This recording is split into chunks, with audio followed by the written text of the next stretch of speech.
మన ప్రభుని యేసుక్రీస్తు ప్రభు వారి యొక్క కృపయు సమాధానం కూడి వచ్చిన అందరూ నిండుగా మెండుగా ప్రభు ప్రసాదించును కాక. ఆమేన్. పరిశుద్ధ గ్రంథం నుంచి నేను వాక్యం పఠించుకున్నా. నిర్మాకాండం 4వ అధ్యాయము మొదటి 4వ వచనం చదువుకుందాం.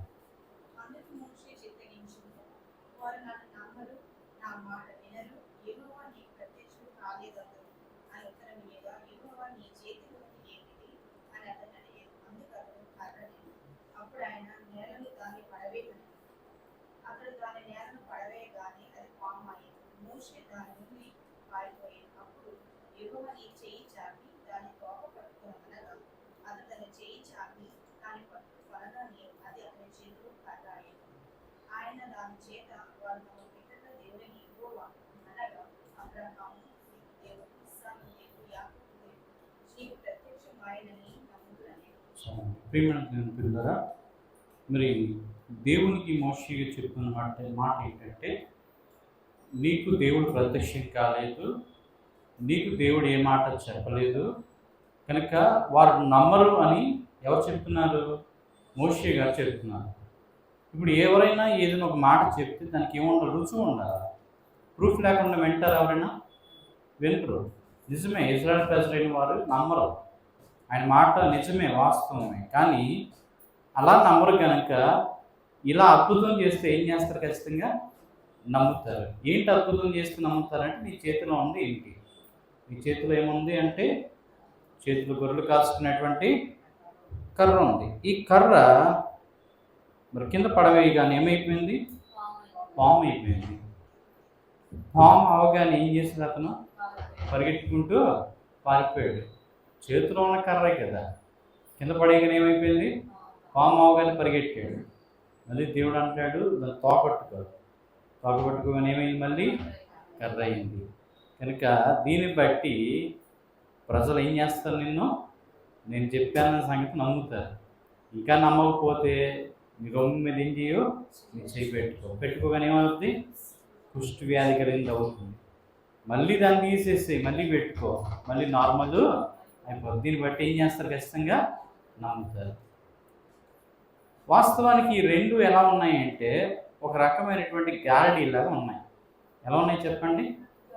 గారడీ విద్యలు ఉంటాయి కదా, మరి ఐగుప్తు దేశం అంతా కూడా గారడీ వాళ్ళే ఉన్నారు. గారడీ అద్భుతాలు చేసేవాళ్ళే ఉన్నారు. వాళ్ళ దగ్గర ఇలాంటివి చేస్తేనే నమ్ముతారు. అలాంటోళ్ళలాగే ఏం చేయాలి? దేవుడు గుణపాఠం నేర్పిద్దామన్న ఉద్దేశంతో వాళ్ళు కూడా కర్రల కింద పడేస్తే ఏమవుతాయి? పాములు అవుతాయి. వాళ్ళు కూడా నీళ్లు రక్తంగా మార్చగలరు. వారు కూడా అనేకమైనటువంటి అద్భుతాలు చేయగలరు. వారు చేసే అద్భుతాలని దేవుడు కూడా చేసి వారికంటే మించినటువంటి దైవశక్తిని చూపించాలి. ఆయన బాహుబలంతో ప్రజల్ని వెలుపలికి తీసుకొని రావాలనే ఉద్దేశంతో మరి ఈ అద్భుతాలు రెండూ చేసినప్పటికీ అయినా నమ్మకపోతే నీళ్లు రక్తంగా కూడా ఏం చేద్దాం, వాళ్ళ దగ్గర మారుస్తాము, ఇవన్నీ ఉన్నాయి కనుక నువ్వు ధైర్యంగా వెళ్ళంటే మోషే గారికి ధైర్యం సరిపోవట్లేదు. ఏమంటున్నారంటే, నాకు నోటి మాంద్యం కలిగిన మాటలు సరిగ్గా క్లియర్గా రావు, మాట తరబడుతుంది కనుక అంటే దేవుడు అంటున్నాడు, మోగవాణ్ణి చెవిటివాణ్ణి అందరూ తయారు చేసినాడు ఎవడు? నేనే కదా, నువ్వేం భయపడకు. ఇగో నీ అన్న లేవి వంశస్థులు పుట్టిన నీ అన్న వస్తున్నాడు, నీ అన్న నీ నోటికి బోరగా ఉంటాడు, బాగా మాట్లాడడం తెలుసు నాకు కనుక నువ్వేం మాట్లాడాలనుకుంటావో అది మీ అన్నకి చెప్తే మీ అన్నని చెప్తాడు. ఏం చేస్తాడు? నువ్వు చెప్పిన మాట మీ అన్నకి చెప్పు. మీ అన్న ఏం వెళ్ళి ఎక్కడ చెప్తారు? ఇజ్రాయెల్ పెద్దలకి చెప్తారు, లేదంటే ఫరో రాజుతో వెళ్ళి మాట్లాడతాడు. నువ్వేం భయపడాల్సిన అవసరము లేదు. నీ అన్నకి నీ నోటికి ఇద్దరు నోటికి తోడెవరున్నారు?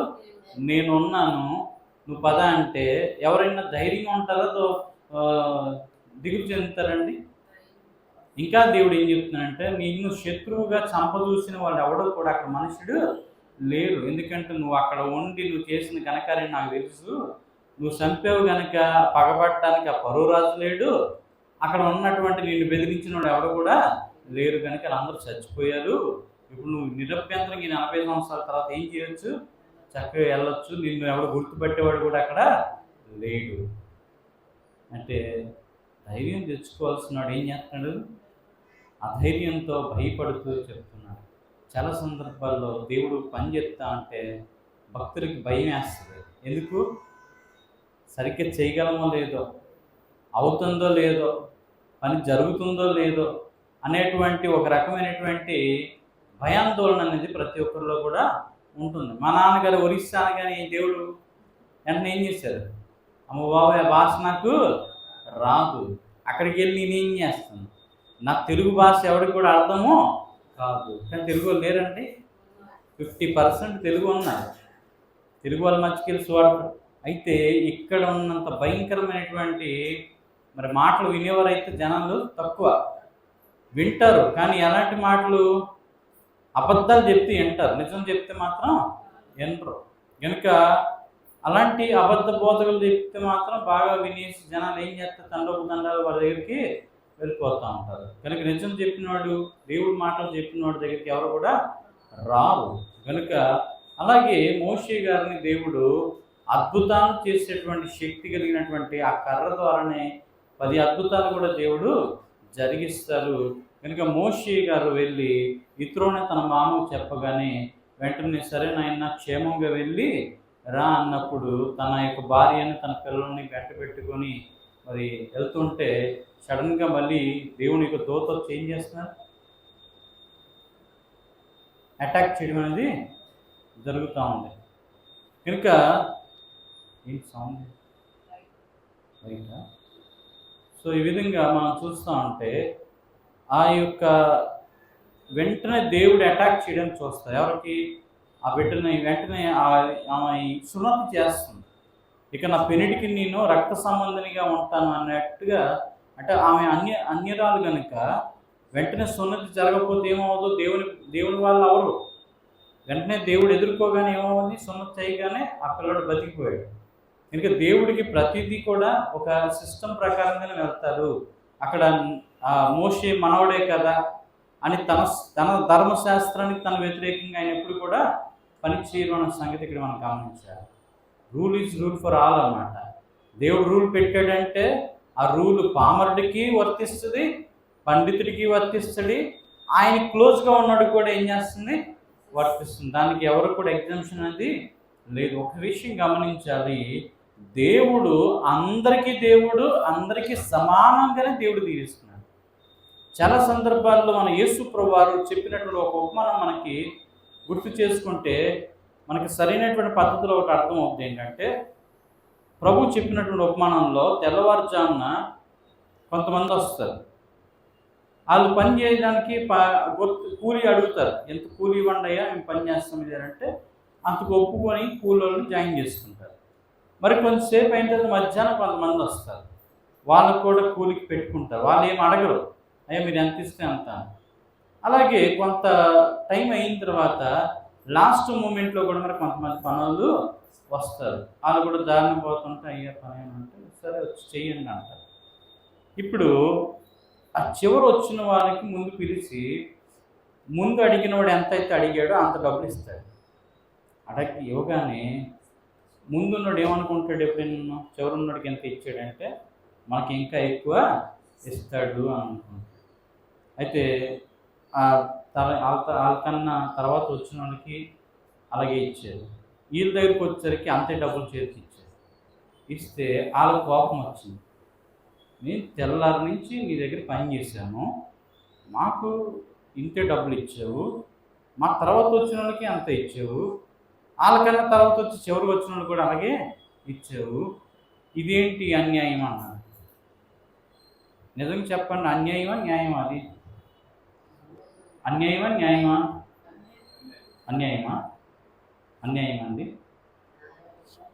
ముందు వచ్చినాడు, అయ్యా నాకు 200 రూపాయలకి నేనైతే పని చేస్తాను అన్నాడు, ఒప్పుకున్నాడు.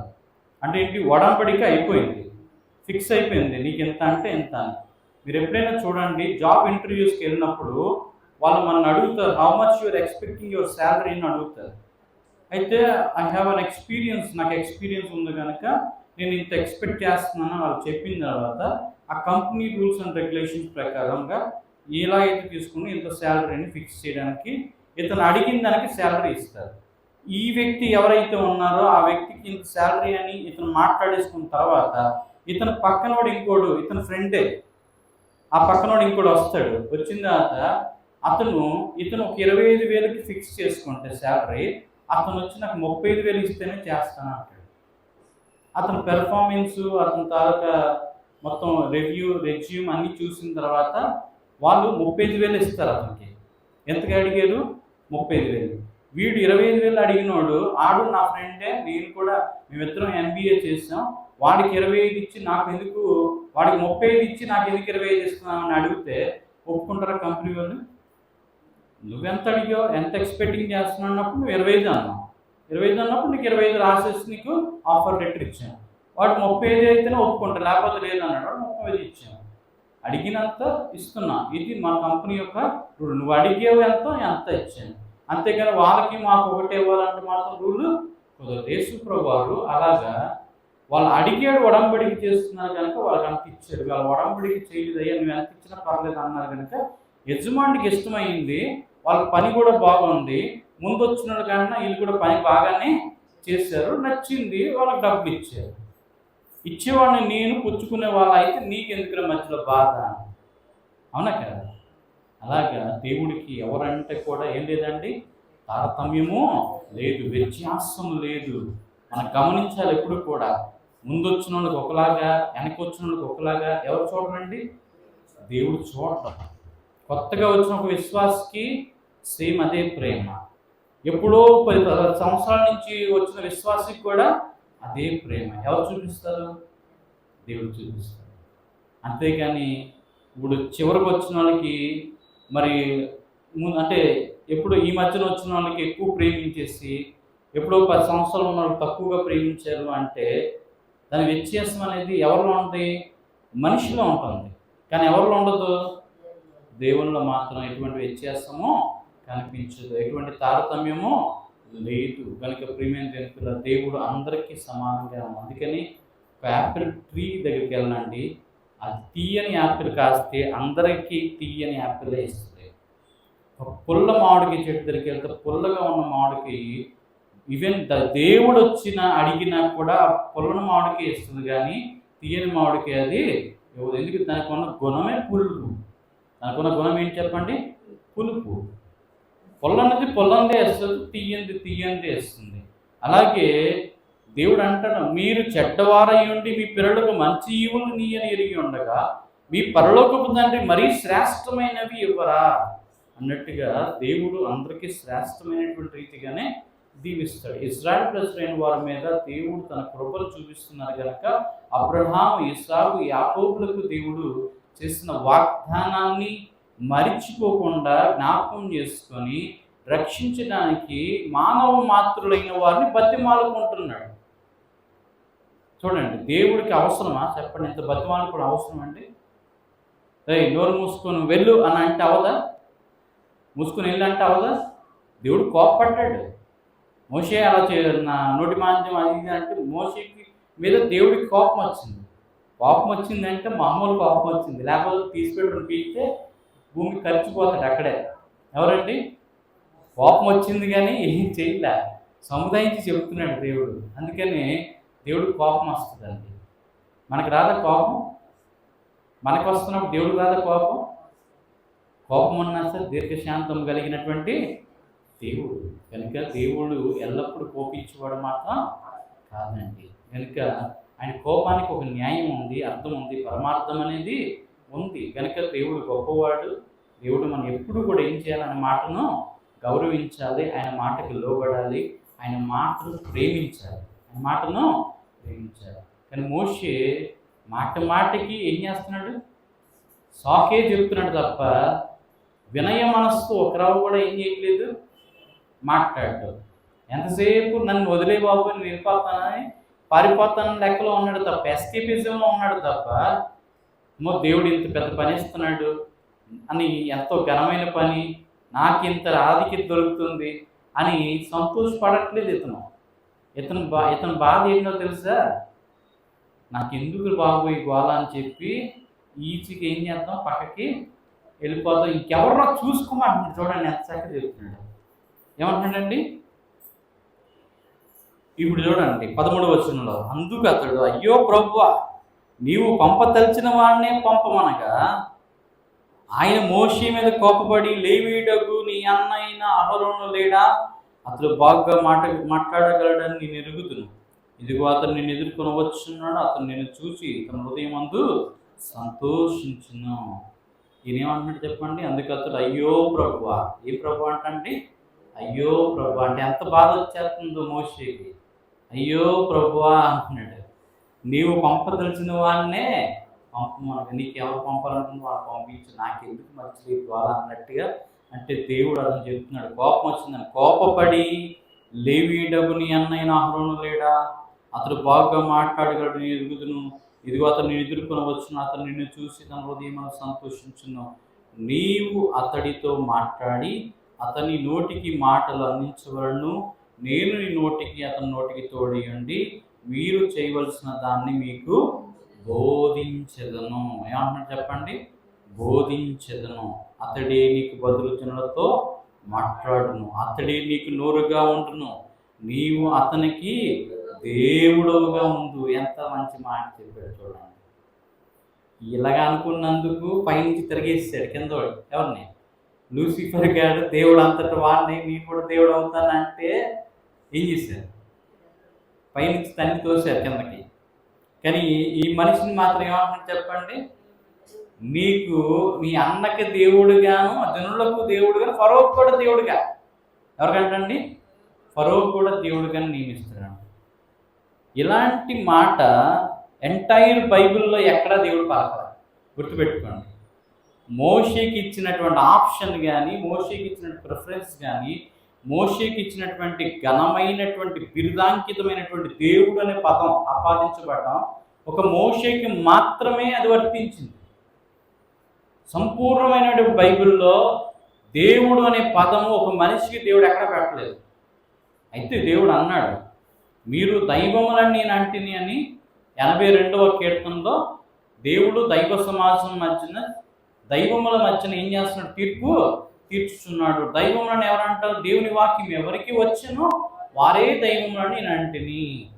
అందుకని దేవుని వాక్కు ఇతను ప్రత్యక్షమైంది. ఆ యొక్క పొదల నుంచి మాట్లాడుతున్న దేవుడు, ఇక నుంచి నువ్వే దేవుడు, నేనెవరికి కనిపించింది కనుక నిన్ను దేవుడు అనుకుంటారు, నువ్వు దేవుడిగానే యాక్ట్ చేసి వాళ్ళకి ఏం చెయ్యు, ప్రతి విధమైనటువంటి బాధలు తీర్చుకుంటూ ముందుకి ప్రయాణం చేయమని చెప్పి దేవుడు అతనికి దేవుడుగా, మీ అన్నకు నిన్ను దేవుడుగా నియమిస్తాను.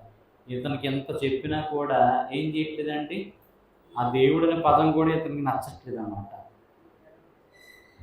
ఈ కర్రను చేత పట్టుకొని దాంతో ఆ సూచక్రియలు చేయవాలని చెప్పినాడు. అటు తర్వాత మోషే బయలుదేరి తన మామయ్య ఇతరు వద్దకు తిరిగి వెళ్ళి, సెలవైన ఎడల నేను ఐగుప్తులో ఉన్న నా బంధువుల యొద్దకు మరలా పోయి వారు ఇంకా సజీవులు అయినారేమో చూచెదరని అతనితో చెప్పగా, ఇతరు క్షేమంగా వెళ్ళమని మోషేతో అనెను. గనుక అంతటా యెహోవా నీ ప్రాణమును వెతికిన మనుషులందరూ చనిపోయి కనుక ఐగుప్తుకు తిరిగి వెళ్ళు మని మిద్యానులో మోషేతో చెప్పగా, మోషే తన భార్యను తన కుమారును తీసుకుని గాడిదను ఎక్కించుకొని ఐగుప్తు తిరిగి వెళ్ళాను. మోషే దేవుని కర్రను తన చేత పట్టుకుని పోయింది. చూడండి, అక్కడ యాక్చువల్లీ మోషే కర్రది. ఏ కర్ర అంటే ఎవరి కర్రది? మోషే కర్ర. దాని దేవుడు ఏం చేశాడు? దేవుని కర్రగా చేశాడు. మోషే కర్ర ఏమైపోయిందండి? దేవుని కర్ర అయిపోయింది. ఇక్కడ చాలా విషయాలు మనం నేర్చుకోవాలి. దేవుడు ఆ కర్రను ఎప్పుడైతే వాడుకోవడం మొదలుపెట్టాడో ఆ కర్ర ఎవరిది అయిపోయింది? దేవుడిది అయిపోయింది. మోషేని దేవుడు ఎప్పుడైతే వాడుకోవడం మొదలుపెట్టాడో మోషే ఏమైపోయాడు? దేవుడు అయిపోయాడు. అలాగే దేవుడు మనం వాడుకోవడం మొదలుపెడితే మనం ఏమైపోతాం? మనం దేవుళ్ళు అవుతాం. వాస్తవం అది. దేవుడు అంటే ఎవరు అంటే దేవుని వాక్యం వచ్చినవాడు, దేవుని వాక్యం ఉన్నవాడు, దేవుని వాక్యం అనుసరిస్తున్నవాడు, దేవుని ప్రేమించినవాడు, దేవుని అనుసరిస్తున్నవాడు, దేవుని కొరకు శ్రమలు అన్ని అనుభవాలు తెలుసుకుంటున్న వాడిని ఏమంటారు చెప్పండి? దేవుని బిడ్డలు లేక దేవుని వారసులు అంటారు. ఎవరు చెప్పండి? దేవుని వారసులు. నిజంగా దేవుని వారసులకి దేవుని యొక్క తోడ్పాటు సహాయం ఎల్లప్పుడూ కూడా ఉంటుంది. కనుక దేవుడు సహాయకులుగా ఉన్న, దేవుడు తోడున్నటువంటి జనులకు ఎప్పుడు కూడా మిగతా జనం ఏం చేయాలా? వారిని గౌరవించాలా, వారిని ప్రేమించాలా, వారిని సన్మానించాలా, వారిని దేవుని వల్ల ఏం చేయాలా, ప్రతి విషయంలో జాగ్రత్త కలిగి ఉండాలి. ఎందుకు అంటే దేవుడు ఎన్నుకున్నారు ఒకరిని అంటే వారితో దేవుడు ఉన్నాడని అర్థం. కాకపోతే సామాన్యంగా దేవుని పని ఎవరు కూడా చేయలేరు. కనుక ప్రియమైన దేవుని పిల్లరా,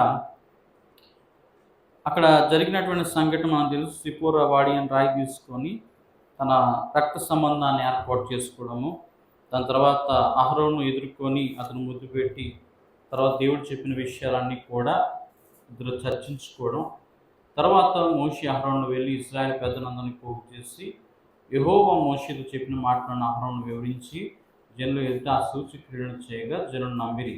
మరి యెహోవా ఇశ్రాయేలుకు చూడవచ్చి తమ బాధను కనిపెట్టెనని మాట జనులు విని తలంచుకొని నమస్కారం చేసిరి. ఇప్పుడు వాళ్ళ దగ్గర ఇంత అద్భుతం, ఇంత పెర్ఫార్మెన్స్ చేసిన తర్వాత ఏం కలిగిందండి? వాళ్ళకి నమ్మకం కలిగి అప్పుడు జనాలందరూ సాష్టాంగ నమస్కారం చేసి దేవుడికి ఏం చేశారు? నమస్కారం అనేది చేస్తారు. అందుకని ఏదైనా అద్భుతాలు జరుగుతూనే జనాలు ఏం చేస్తారు? నమ్ముతారు. లేకపోతే నమ్ముతారా? నమ్మరు. కానీ అందుకని ఈరోజు దినాల్లో సొంత అద్భుతాలు చేసి జనాలు మన్నను పొందుకుంటున్నారు. ఎవరు? మిగతా జనాలు అన్నమాట. కనుక ఆ దినాల్లో మోషే గారు మాట నమ్మాలంటే జనాలకి అద్భుతాలు అవసరం. యేసయ్య మాట నమ్మాలంటే కూడా ఏం అవసరం అండి? అద్భుతాలు అవసరం. యేసయ్య కూడా అద్భుతాలు చేశారు. పరిశుద్ధాత్మ దేవుని కాలంలో కూడా ఏం జరిగాయండి? అద్భుతాలు జరిగాయి. కానీ ఇప్పుడు కాలం ఏం జరుగుతున్నాయంటే సొంత అద్భుతాలు చేస్తున్నారు. ఏం అద్భుతాలండి? సొంత అద్భుతాలు. కనుక ఇక్కడ దేవుని నామం ఏమవుతుంది? అవమానపరచబడుతూ ఉంది. కనుక ప్రియమైన దేవుని శక్తికి దయ్యం శక్తికి చాలా వ్యత్యాసం అనేది మనకి కనిపిస్తూ ఉంది. దేవుని శక్తి దైవ రాజ్యానికి, దేవుని మహిమకు ముంగుర్తై ఉంది. కనుక ఇప్పుడు కాలంలో, ప్రస్తుత కాలంలో దేవుని యొక్క ఏర్పాటు ఏంటంటే ప్రతి మనుష్యుడు మారుమనసు పొంది రక్షణ పొంది రాకడకు సిద్ధపడాలని దేవుడు కోరుకుంటున్నటువంటి సమయం ఇది. ఈ అంత్యకాలంలో ప్రతి ఒక్కరూ మారుమనసు పొంది ప్రతి వాని మోకాలు యేసునామములో వంగును, ప్రతి వాని నాలుక యేసుక్రీస్తు ప్రభువారు దేవుడని ఏం చేయాలా? ఒప్పుకునేటువంటి కాలం ఇది.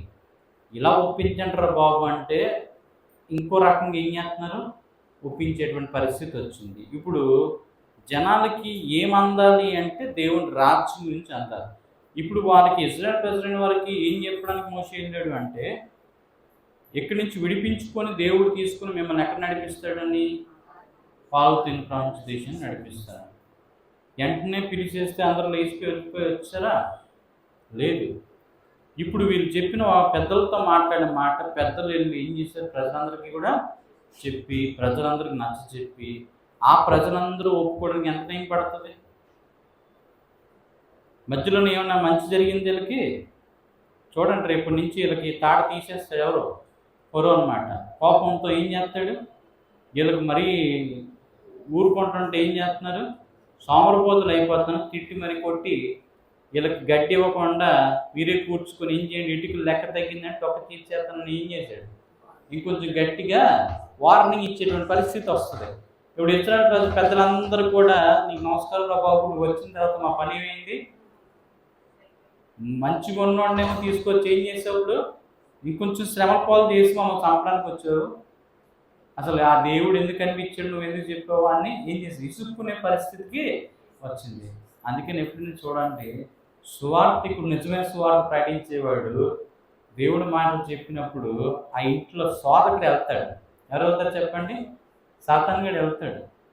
వాడు తేలిక నమ్ముతాడు అంటారా? నమ్మడు అసలు.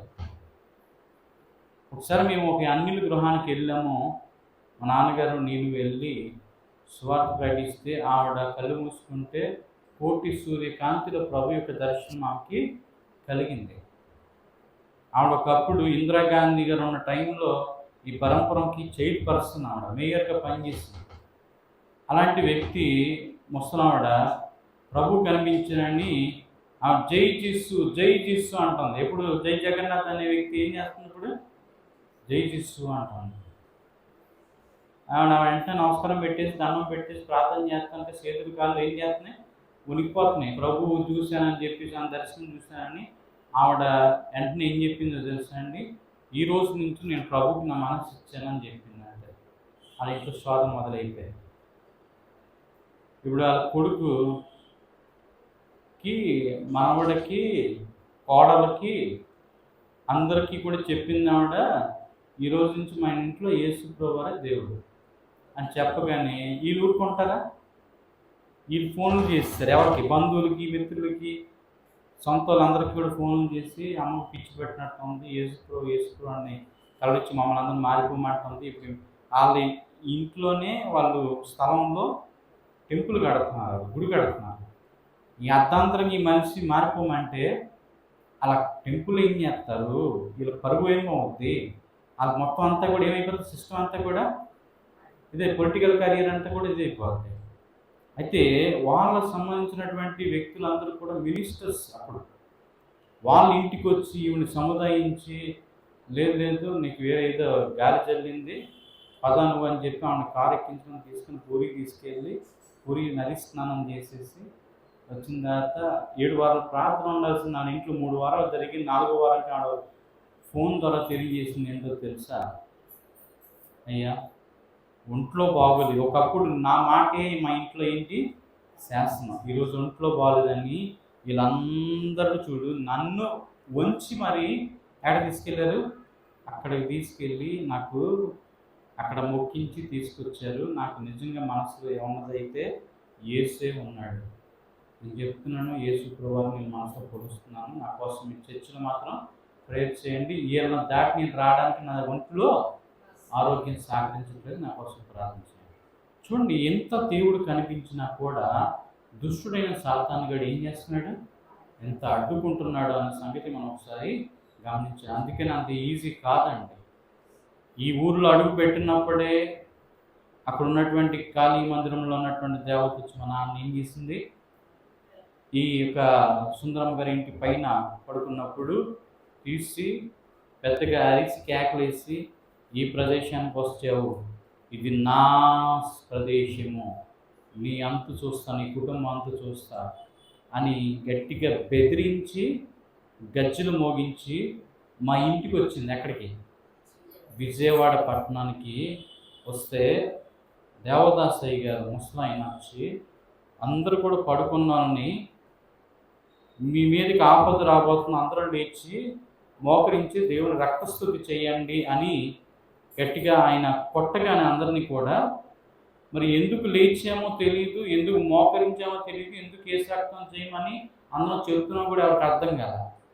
అందరం లేచాం, పెద్ద గాలి శబ్దం వచ్చింది, మొత్తం ఆ గజ్జల సౌండ్ ఎంత అంటే ఇక్కడ చెప్పినటువంటి ఆ అపవాది అక్కడ రావడానికి కొన్ని క్షణాల్లో వచ్చింది, ఎన్ని క్షణాలు కూడా పట్టలేదండి.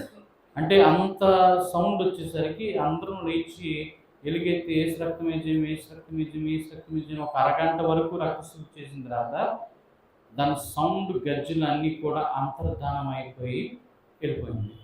మా నాన్న కంగారు ఏం తెలుసా, ఇక్కడి నుంచి వెళ్ళి అక్కడ వాళ్ళని ఏం చేసిందని చెప్పి ఈయన అప్పుడు మిన్నమ్మ గారు ఇంట్లో ఒక్కరి ఇంట్లోనే ఫోన్ అవుతాయి, టెలిఫోన్, ఇంకెవరింట్లో కూడా లేదు. అప్పుడు అక్కడ మాకు ఫోన్ చేయాలంటే అక్కడ స్కూల్ ఉంది ఒకటి, కాన్వెంట్ స్కూల్ ఒకటి ఉంది, ఆ స్కూల్ మా ఇంటి ఎదురుగానే ఉంది. అక్కడ ఫోన్ నెంబర్ ఉంది కనుక ఆ నెంబర్కి మా నాన్నగారు కాల్ చేస్తే వాళ్ళు పిలుస్తారు, స్కూల్ వాళ్ళు పిలిస్తే హెడ్ మాస్టర్ వెళ్ళి మా అమ్మ మాట్లాడితే, అమ్మ బాగున్నావా, అందరూ బాగున్నారు, పిల్లలు బాగున్నారంటే, మరి రాత్రి ఏమి ఇబ్బంది అవ్వలేదా మీకు అంటే, అప్పుడు మా అమ్మ చెప్పింది, ఇలా రాత్రి పెద్ద గజ్జల సౌండ్ అయింది, మేమందరం లేచాము, రక్తశుద్ధి చేశాము అంటే, అప్పుడు మా నాన్నగారు చెప్తారు, అదేమీ లేదు, బరంపురం నుంచి వచ్చినటువంటి శక్తి అక్కడికి వచ్చింది మీ దగ్గరికి, మంచి పని అయింది, నేను ప్రార్థన చేశాను, దేవుడు అక్కడ మిమ్మల్ని ఏం చేశారు, అలర్ట్ చేశారు. ఎవరికైనా బుద్ధున్నోడికి ఇంత ధైర్య సాహసం ఉంటుందండి ఇక్కడ ఉండడానికి, ఈ ఊళ్ళో ఉండడానికి ఉంటుందా? ఒక దేవతే డైరెక్ట్గా వచ్చి మీ అంతు చూస్తా, నీ ప్రాణం చేస్తానంటే, చచ్చినా చావైనా ఏమైనా నిలబడతానని నువ్వు కూర్చున్నాడు ఎవరు అంటే మా నాన్నగారు, మా అమ్మగారు. అది దేవుడు మాకు ఇచ్చినటువంటి ధైర్యం. మాకు దేవుడు తోడున్నాడు అన్న చెప్పడం నిదర్శనం. కనుక ఆ దినాల్లో ఐగుప్తీయులందరికీ కూడా నైలు దేవత, నైలు అనేది ఒక దేవత. ఆ దేవతకి ఏం చేశారు? తీర్పు చేశారు. మండోదిరిని దేవత ఎవరు? కప్ప, తీర్పు తీర్చాడు. పాము ఒక దేవత, తీర్పు తీర్చాడు. కనుక ప్రతి దానికి కూడా దేవుడు తీర్పు తీర్చుకుంటూ వచ్చారు. కనుక ఆయన దేవతలకు దేవుడు అని నిరూపించడం జరిగింది. కనుక ప్రియమైన దేవులారా, ఏ శక్తి దైవ శక్తి ముందు, యుక్తి ముందు పనికి రాదన్న సంగతి గమనించాలి. అయితే ఎన్నో శోధన పెట్టింది. ఈ ఊరు నుంచి ఏం చేయాలా? తట్టబుట్ట సర్దుకొని వెళ్ళిపోవాలా అని ఆ ఉద్దేశమే కలిగించింది. కానీ సాతాను సహనము, ఓర్పు, శాంతి ఏమి కూడా ఎంత అలజడి అంటే ఈవెన్ సంఘ బిడ్డలతో కూడా సమాధానం లేకుండా పరిస్థితి తీసుకొచ్చింది. ఎవరికి తెలియదు బయట ఈ విషయం ఎలాగే ఎవరు సాతాను గడి చేస్తున్న సంగతి ఎవరికి అర్థం కాదు. కానీ ఎవరేమనుకుంటారు? మనుషులే చేసుకుంటున్నాం అనుకుంటారు, మనుషుల వల్లే జరుగుతున్నాయి అనుకుంటారు. కానీ అపవాదిగాడు ఇలాంటి కుయుక్తి పని మన అందరిని ఏం చేస్తున్నాడు? ఇలాంటి వేదన గురి చేస్తున్న సంగతి ఎవరికి కూడా అర్థం కాదు. అంటే అపవాది శోధన అంత ముమ్మరంగా ఆ రోజు ఉంది. ఇదే వీధిలో ఎన్ని దెయ్యాల్లో ఆ ఈత చెట్టు చుట్టూ కూడా మూగుండేవి. వాటన్నిటినీ ప్రార్థన శక్తి వల్ల దేవుడు ఏమైంది? మరి ఇదే వీధుల్లో రూతమ్మ గారి ఇంట్లో 6 నుంచి 6 వరకు మన ప్రార్థనలు జరిగి అందరూ ఏకీవించారు. సంఘం ఎంతో నిష్టగా కూర్చున్నారు, ఎంతో గట్టిగా ఓర్పుతో. చూడండి, చర్చి కట్టిన తర్వాత అలాంటిది లేదు, కానీ చర్చి కట్టకముందు అద్దె ఇంట్లో మాత్రం ఏం చేశారు? అలాంటి అద్భుతమైన ప్రార్థన జరిగే, అద్భుతమైనటువంటి రీతిగా దేవుడు నడిపించాడు. అలాంటి ప్రార్థన జరగడం వల్ల ఈరోజు ఇంత నిలబడటం అనేది, ఇంత స్థావరం, ఇంత శక్తి, ఇంత కంచుకోటగా దేవుడు ఇక్కడ ప్రార్థన శిబిరాన్ని ఏర్పాటు చేశారు. కనుక దేవుడు శక్తిమంతుడు, దేవుని ప్రార్థనకు శక్తి ఉంది. దేవుని స్తుతించడం మంచిది, దేవుని ఆరాధించడం ఎంత గొప్పదో మనకి చిన్న మందిరం ద్వారానే దేవుడు మనకి ఏర్పాటు చేసి ఈ చిన్న సంఘం ద్వారానే దేవుడు నడిపిస్తున్నారు. నా ఉద్దేశం ఏంటంటే మనలో ఎవ్వరం కూడా పరలోకాన్ని మిస్ అవ్వకూడదు, ప్రభు రాజ్యాన్ని మిస్ అవ్వకూడదు, మన ప్రయాస వ్యర్థం కాకూడదు అన్న ఉద్దేశంతోనే కనుక ఏవి లేనిపోయిన వాక్యాలు చెప్పకుండా మిమ్మల్ని కేవలం వాక్యానుసారంగా దేవుని మనస్సులో ఉన్న మాటలు చెప్పి బలపరచాలి. దేవుని రాజ్యాన్ని మనం అందరం కూడా వెళ్ళి ఎంతోమందిని సిద్ధపరచాలన్న ఉద్దేశం కలిగే ఈరోజు 40 దినాల ప్రార్థన మనం పెట్టుకున్నాం. ఏం అవసరం అండి? నాకేమైనా లాభం వస్తుందా చెప్పండి? 40 దినాల ప్రార్థన నా సమయాన్ని కేటాయించి, అలాగే ఇంత కరెంట్ వెచ్చించి, ఇంత సెటప్ చేసి, లైవ్ ఇస్తూ, మీ అందరికీ కూడా కూర్చోబెడుతూ దేవుని వాక్యం చెప్పడం వలన ఏమి వస్తుందని నేను ఏం ఆశించింది చేస్తున్నాను? మన అందరం కూడా వాక్యంలో బలపరచబడాలని, దేవుని దీవెనలు పొందాలని, దేవునితో మమైకం అవ్వాలని, ఈ సహవాసం మరింత మన ఆత్మీయంగా దైవ సన్నిధిలో బలపరుస్తుందన్న ఉద్దేశం కలిగే ఈ ప్రార్థన అనేది ఏర్పాటు చేసుకుంటూ ప్రతి సంవత్సరం నాన్నగారితో పాటుగా మనం కూడా అప్పుడైతే ఎక్కువ సమయం చేసేవారు, ఎక్కువ సమయం మోకరింపజేసేవారు, ఎక్కువ సమయం ధ్యానంలో పెట్టేవారు, ఎక్కువ సమయం పద్యాలు పాడి ధ్యానం అనేది చేశారు. ఈరోజు మరి ఆయన చేసినటువంటి కష్టమైనటువంటి పని పెట్టట్లా. ఎందుకు? ప్రతి ఒక్కరికి మోకాలు నొప్పులు ఉన్నాయి. ఏమంటే వేసామనుకోండి, 40 రోజులు మోకాలు వేస్తే మరుసటి 40 రోజులు మాత్రం మెట్లు ఎక్కుని పైకి రావడమే దేగురుకుంటూ రావాల్సి వచ్చే పరిస్థితి వచ్చింది. ఎందుకంటే మన శరీరమే మనకి శత్రువు. ఏం చెప్పండి? మన శరీరమే మనకి శత్రువు. ఎక్కడో లేడు శత్రువు, ఈ లోపల ఉన్నవాడే శత్రువు అనమాట. కనుక ఆ శత్రువుని జయించడానికి మన సుఖభక్తిని కోరుకుంటూ ఏం చేస్తున్నాం? అందుకని ఈ ఉపవాసం పేరేంటి? సుఖోపవాసం. సుఖోపవాసం అంటే అర్థం ఏంటి? సుఖంగా చేసుకునే ఉపవాసం. నిజంగా మనం ఏం ఉపవాసం ఏం చేయట్లే. మోసేకు సుఖోపవాసం జస్ట్ పేరుకి మాత్రమే. కానీ మనం దేవుణ్ణి ఈ యొక్క సమయాన్ని కేటాయించుకుని ఏం చేస్తున్నాం? చక్కగా పాటలు పాడుకుంటూ, దేవుని స్తుతిస్తూ, ఆరాధిస్తూ, దేవుని వాక్యాన్ని ఏం చేస్తున్నాం? ధ్యానం చేసుకున్నాం. కనుక దేవునికి ఏం అవసరం అండి? చచ్చేవాళ్ళు చేస్తారు, ఏడ్చేవాళ్ళు ఏడుస్తారు, పోయేవాళ్ళు పోతారు. నాకెందుకని ఇశ్రాయేలు ప్రజలైన వారి గురించి వదిలేస్తే వాళ్ళు చావాళ్ళు చేస్తారు కదా. కానీ దేవుడు ఏం జ్ఞాపకం చేసుకున్నారు? అబ్రహాము, ఇస్సాకు, యాకోబు చేసిన వాగ్దానం జ్ఞాపకం చేసుకొని, ఏమంటే పైనుంచి దిగొచ్చిన దేవుడు 40 సంవత్సరాలు వీళ్ళతో ఉన్నాడండి. ఎన్ని సంవత్సరాలు ఉన్నాడు? 40 సంవత్సరాలు. ఎవరు ఉంటారో చెప్పండి మనకి? ఇద్దరు ముగ్గురు ఎక్కడ ఉంటే మనం ప్రార్థన చేసిన సమయాన్ని ఉంటాడు, ఆయన తర్వాత వెళ్ళిపోతాడు. 40 సంవత్సరాలు పగలు మేఘస్తంభంగాను, రాత్రి అగ్నిస్తంభంగాను, వాళ్ళ ఊరెళ్ళి అక్కడ దేవెట్టేంత వరకు, నేటి కాలం వరకు, సదాకాలం నేను మీతో కూడా ఉన్నాను అంటే వాళ్ళ మీద ఎంత ప్రేమ ఉందండి దేవుడికి మనకు కనిపిస్తూ ఉంది. యుద్ధం చేసుకొని చచ్చిపోతున్నారు జనాలు, అయినా సరే ఏం చేయట్లేదు. మనం ఒక్కొక్కసారి అనిపిస్తూ ఉంటుంది నాకే, షలోమ్ అని అంటే, షలోమ్ అంటే సమాధానం, ఎక్కడ సమాధానమే లేదు. యేసు అంటాడు అగ్నివేయ వచ్చి తిని, ఇదివరకు అది ఏం చేస్తుంది? రాచుకునేది రగులుకుంటుంది అన్న. ఇప్పుడు అలాగే రగులుకుంటా ఉన్నది తప్ప అక్కడ శాంతి అనేది నిలయమో లేదు. అన్యులైన వారు ఎందుకు మన వాళ్ళందరినీ కూడా ఎడారి మతస్థులు అది ఇది అని చెప్పి దూషిస్తున్నారంటే కారణం కూడా ఇదే. వాళ్ళు ఇప్పుడుకి యేసుప్రభువుని నమ్మట్లేదు. ఇశ్రాయేల్ ప్రజలైన వారు ఏం చేయరు? యేసు అంటే ప్రవక్త అంటారు కానీ ఏం చేయరు. దేవుడు అంటే నమ్మరు, రాకడంటే నమ్మరు.